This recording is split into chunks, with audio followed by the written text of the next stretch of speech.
दोस्तों, आज फिर एक बार learning by BK sir YouTube channel में आप लोगों का स्वागत है।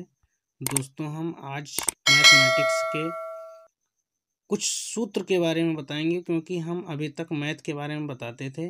कुछ लोगों का जीमेल पर कमेंट आया कि सर आप पहले फार्मूलाज बताएं, उसके बाद में मैथ के क्वेश्चन बताएं। तो हम आप लोगों को आज कुछ मैथ के क्वेश्चन के अलावा मैथ के सूत्र से परिचय कराते हैं दोस्तों, जिसका हमने बहुत मेहनत करके पीडीएफ तैयार किया है। आइए सूत्र से परिचय कराते हैं। सबसे पहले अलजेब्रा के सूत्रों को देखते हैं। यहाँ पर सूत्र लिखे हुए हैं दोस्तों। a प्लस बी का होल स्क्वायर बराबर होता है a square plus B square plus 2ab। ये हमारा दोस्तों सूत्र यहाँ से देखेंगे और आगे बढ़ते हैं। नेक्स्ट सूत्र है a माइनस बी का होल स्क्वायर बराबर a square plus B square plus 2ab minus 2ab। अगला नेक्स्ट क्वेश्चन है, नेक्स्ट फार्मूला है a square minus B square बराबर a प्लस बी एक कोष्ठक में a माइनस बी एक कोष्ठक में।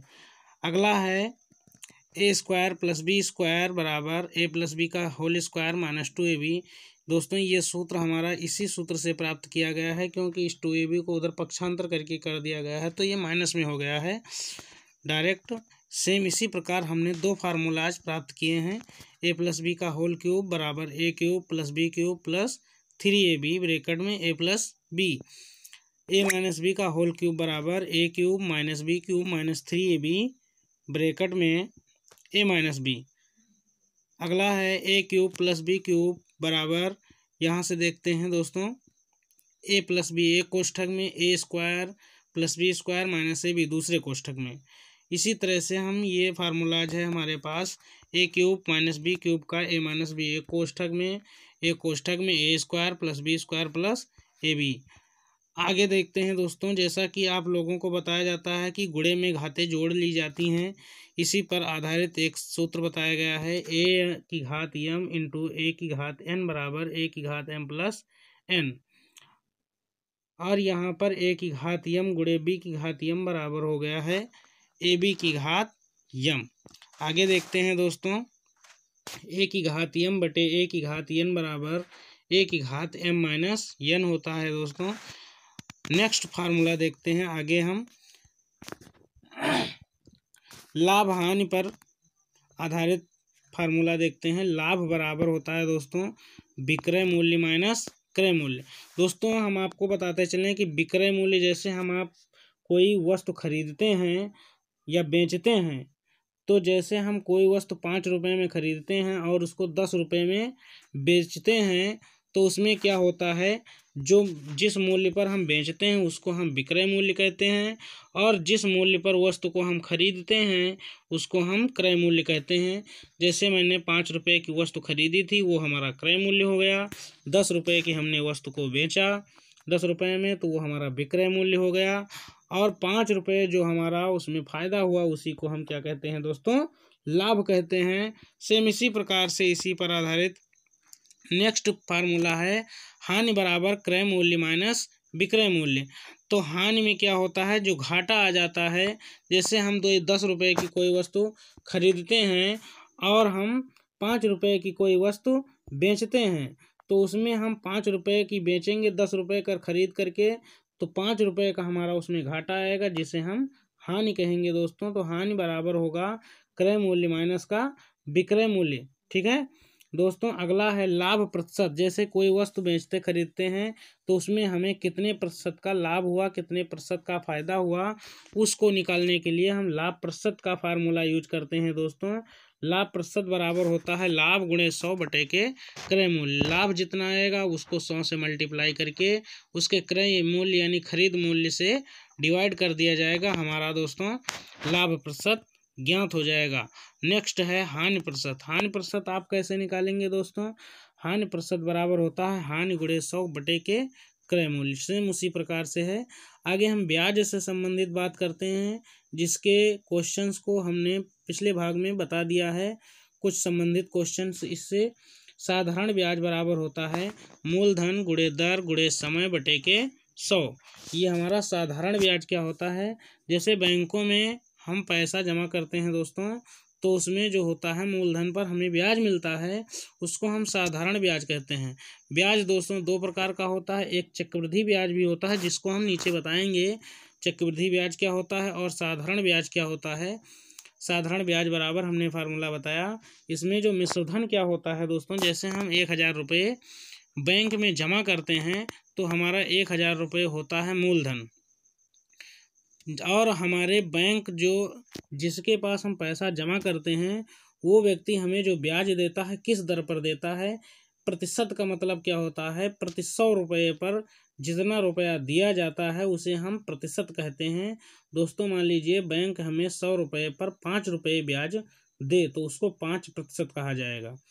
तो दोस्तों जैसे मान लीजिए बैंक हमें 5% का ब्याज देगी, तो जो मूलधन 1000 रुपये हमने जमा किया है ब्याज वो कितने समय में कितना बनेगा उसी को हम ब्याज कहते हैं दोस्तों। तो मिश्रधन हो जाएगा क्या, मूलधन यानी कि जितना हमने जमा किया है और जितना बैंक का ब्याज बनता है उन दोनों को मिला करके जो धन प्राप्त होता है उसे हम मिश्रधन कहते हैं दोस्तों। तो ये हमारा मिश्रधन से परिचय हो गया दोस्तों। अगला देखते हैं दोस्तों, चक्रवृद्धि मिश्रधन क्या होता है। चक्रवृद्धि मिश्रधन बराबर होता है मूलधन ब्रैकेट में 1 + दर बटे 100 की घात समय। दर हमारा जो होता है अभी हमने बताया दर वो चीज़ होती है जिस पर हमें बैंक या कोई संस्था ब्याज देती है, उसको हम क्या कहते हैं, दर कहते हैं। प्रतिशत जिसे कहते हैं, प्रति 100 रुपये पर जितने रुपये कोई भी संस्था हमें ब्याज के रूप में देती है उसको हम दर कहते हैं दोस्तों। समय का मतलब कितने वर्ष और कितने महीने का ब्याज होता है, वही हमारा टाइम हो जाता है। आगे देखते हैं दोस्तों, चक्रवृद्धि ब्याज बराबर, अभी तक आपने चक्रवृद्धि मिश्रधन पढ़ा। चक्रवृद्धि मिश्रधन में मूलधन और ब्याज दोनों सम्मिलित होता है। आगे देखते हैं दोस्तों, चक्रवृद्धि ब्याज क्या होता है। जब मिश्रधन यानी कि जितना रुपया आप जमा करते हैं और जितना ब्याज मिलता है दोनों को मिला करके जो प्राप्त होता है उसको हम चक्रवृद्धि मिश्रधन कहते हैं दोस्तों। अब उसमें से हम जितना जमा करते हैं उसको माइनस कर देंगे तो जितना ब्याज होगा हमें प्राप्त हो जाएगा। हमने बात की थी चक्रवृद्धि मिश्रधन बताने की। चक्रवृद्धि ब्याज क्या होता है, जैसे हम 100 रुपये जमा करते हैं बैंक में दोस्तों, 100 रुपये हमने जमा किया, 5% वार्षिक ब्याज है तो एक वर्ष में 100 रुपये पर 5 रुपये बढ़ जाएगा तो एक साल में 105 रुपये हो जाएगा। तो दोस्तों अगर दूसरे वर्ष हमें ब्याज मिलेगा तो दूसरे वर्ष हमें 105 रुपये मूलधन के हिसाब से ब्याज लगेगा, यानी उसमें ब्याज जितना बढ़ेगा उसका भी अगले मंथ में ब्याज लग जाना ही चक्रवृद्धि ब्याज कहलाता है। नेक्स्ट फार्मूला है दोस्तों, लासा मासा से संबंधित लघुत्तम समापवर्ती और महत्तम समापवर्ती। लासा गुणे मासा बराबर होता है फर्स्ट संख्या गुणे सेकंड संख्या। एवरेज बराबर, एवरेज अर्थात औसत बराबर क्या होता है दोस्तों, औसत बराबर होता है कुल पदों का योग बटे कुल पदों की संख्या। नेक्स्ट देखते हैं, मेंसुरेशन अर्थात क्षेत्रमिति से संबंधित फार्मूला है दोस्तों। बेलन, बेलन से बात करते हैं तो बेलन का वक्रपृष्ठीय क्षेत्रफल बराबर होता है, वक्रपृष्ठ क्या होता है दोस्तों, ये जो बेलन का फिगर बना हुआ है दोस्तों, इसमें जो ये तल होता है बगल बगल का किनारे का जो तल होता है दोस्तों इधर यहाँ पर, इसको हम क्या कहते हैं, वक्रपृष्ठ कहते हैं। गौर करिएगा दोस्तों फिगर पर, इसको हम क्या कहते हैं, वक्रपृष्ठ कहते हैं। और इसका संपूर्ण पृष्ठ की बात करें तो इसके साथ साथ ऊपर का वृत्ताकार भाग और नीचे का वृत्ताकार भाग सम्मिलित कर दिया जाए तो उसको हम संपूर्ण पृष्ठ कहेंगे। तो दोस्तों बेलन का वक्रपृष्ठीय क्षेत्रफल बराबर होता है 2πr/h। पाई बराबर होता है दोस्तों, पाई बराबर होता है 22/7। आगे है दोस्तों, बेलन का संपूर्ण पृष्ठीय, अभी हमने बताया दोनों पार्टों को इनको प्लस कर लिया जाता है, वही हमारा संपूर्ण पृष्ठ होता है।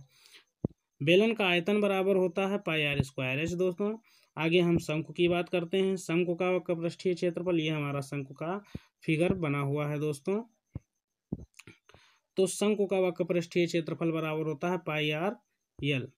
पाई जान ही चुके हैं, आर क्या है, इसके आधार की त्रिज्या है, यल क्या होती है, ये इसकी तिरछी ऊंचाई होती है दोस्तों। यल बराबर क्या होता है दोस्तों, आइए बताते हैं हम आप लोगों को। यल बराबर होता है मित्रों आइए बताते हैं आप लोगों को। यल बराबर √r² प्लस h² होता है। आगे देखते हैं दोस्तों, शंकु का संपूर्ण पृष्ठ शंकु का आयतन बराबर होता है दोस्तों 1/3 πr²h। शंकु का संपूर्ण पृष्ठ में क्या करते हैं दोस्तों, वक्र पृष्ठ क्या होता है शंकु का, जो किनारा किनारा हमने बता दिया है बेलन में जैसे समझाया है, ये हमारा वक्र पृष्ठ होता है और नीचे का वृत्ताकार भाग उसमें प्लस कर देना, तो क्या प्राप्त होता है, संपूर्ण पृष्ठ। तो संपूर्ण पृष्ठीय क्षेत्रफल बराबर होता है πr_l में अगर हम πr² प्लस कर दें तो हमारा प्राप्त होगा दोस्तों, ये प्राप्त होगा πr कॉमन ले लेंगे तो यहाँ पर l बचेगा और इसमें से r बचेगा, ये हमारा l+r हो जाएगा। आगे गोले की बात करते हैं। गोले का वक्र पृष्ठीय क्षेत्रफल बराबर 4πr² होता है।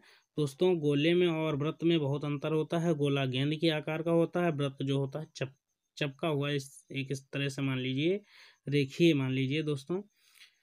गोले का आयतन बराबर होता है 4/3 πr³ दोस्तों। ये हमारा गोले का चित्र बनाया है, लेकिन ये आपको वृत्ताकार ही लगता है क्योंकि हम कागज में इतनी फैसिलिटी से फिगर नहीं बना पाए हैं। बात करते हैं अर्धगोले की दोस्तों। अर्धगोले का पृष्ठीय क्षेत्रफल बराबर क्या होता है दोस्तों, 2πr²।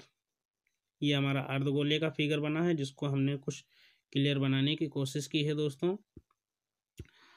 अब बात करते हैं अर्धगोले का संपूर्ण पृष्ठीय क्षेत्रफल। इसमें जो वृत्ताकार भाग है दोस्तों, वृत्ताकार भाग में वक्र पृष्ठीय क्षेत्रफल प्लस कर लेते हैं तो πr², ये 2πr², ये हो गया 3πr²।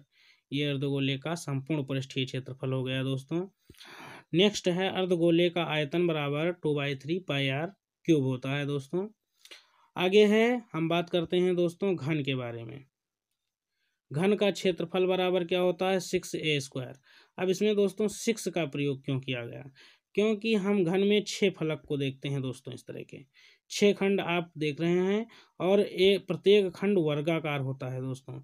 तो वर्ग का क्षेत्रफल बराबर होता है भुजा²। और 6 इसलिए लगाया गया क्योंकि इसमें 6 वर्ग होते हैं, 6 तरफ की फलकों को जोड़ेंगे तो हो जाएगा 6a²। इसीलिए घन का क्षेत्रफल बराबर दोस्तों होता है 6a²। बात करते हैं हम घन के आयतन की, तो भुजा³। जैसे हम घनाभ में आगे बढ़ेंगे, अभी घन का आयतन बराबर होता है हमारा भुजा³ दोस्तों। आगे घनाभ के बारे में बात करते हैं। घनाभ में भी 6 फलक होते हैं, लेकिन दोस्तों इसमें के जो फलक होते हैं वो आयताकार होते हैं दोस्तों। तो आयत का क्षेत्रफल बराबर लंबाई गुणे चौड़ाई होता है, उसी हिसाब से हमने इसका क्षेत्रफल भी निकाला है। 6 फलकों का अलग अलग क्षेत्रफल निकाल लिया गया है। 3 फलक का निकाल करके 2 से मल्टीप्लाई कर दिया गया क्योंकि आमने सामने के फलक समान होते हैं। घनाभ का आयतन बराबर होता है लंबाई गुणे चौड़ाई गुणे ऊंचाई। आगे बात करते हैं त्रिभुज के बारे में। तो दोस्तों त्रिभुज का क्षेत्रफल बराबर होता है √s × s - a s - b s - c। अब बात करते हैं s की। s हमारा जो होता है वो त्रिभुज का अर्ध परिमाप होता है दोस्तों। अर्ध परिमाप का मतलब आधी माप इसकी। तो s बराबर हमने फार्मूला भी लिख दिया है a + b + c/2, जहाँ a हमारा आधार, b लंब मान लीजिए, c कर्ण मान लीजिए। आगे बात करते हैं आयत से संबंधित बात करते हैं दोस्तों। तो आयत का क्षेत्रफल बराबर होता है लंबाई गुणे के चौड़ाई। आयत से हम परिचय करते हैं। यहाँ पर यह आयत का फिगर बना हुआ है, लंबाई चौड़ाई भी प्रदर्शित की गई है दोस्तों। आयत में आमने सामने की भुजाएं बराबर होती हैं या समान होती हैं। आगे बात करते हैं दोस्तों आयत का परिमाप बराबर। परिमाप परिमाने चारों ओर की माप को हम परिमाप कहते हैं दोस्तों। आयत का परिमाप बराबर, इसमें 2 लंबाइयाँ हैं 2 चौड़ाइयाँ हैं, दोनों को जोड़ कर लिया है, हमारा परिमाप ज्ञात हो जाता है। वर्ग की बात करते हैं दोस्तों। तो वर्ग में चारों भुजाएं बराबर होती हैं। वर्ग का क्षेत्रफल बराबर होता है भुजा²। वर्ग का परिमाप बराबर 4 गुणे भुजा, यानी 4 भुजा हैं तो 4 को भुजा से गुणा कर देते हैं। आगे बात करते हैं समबाहु त्रिभुज की। समबाहु त्रिभुज का क्षेत्रफल बराबर √3/4 भुजा²। आगे समकोण त्रिभुज की बात करें तो समकोण त्रिभुज बराबर, समकोण त्रिभुज का क्षेत्रफल बराबर 1/2 आधार गुणे लंब होता है। आगे वृत्त की बात करते हैं तो वृत्त का क्षेत्रफल बराबर दोस्तों होता है πr²। वृत्त की परिधि बराबर होता है 2πr। व्यास बराबर होता है त्रिज्या गुणे 2। आगे बात करते हैं दोस्तों चाल बराबर होता है दूरी बटे के समय। धारा के विपरीत नाव की चाल बराबर शांत जल में नाव की चाल माइनस धारा की चाल। आगे धारा की दिशा में नाव की चाल देखते हैं दोस्तों, तो उसमें होता है शांत जल में नाव की चाल प्लस धारा की चाल। धन्यवाद दोस्तों, हमने आप लोगों को ये इतने फार्मूलाज आप लोगों तक पहुंचाया। हमारे चैनल को सब्सक्राइब करना ना भूलें और लाइक शेयर भी कर दीजिए। धन्यवाद दोस्तों।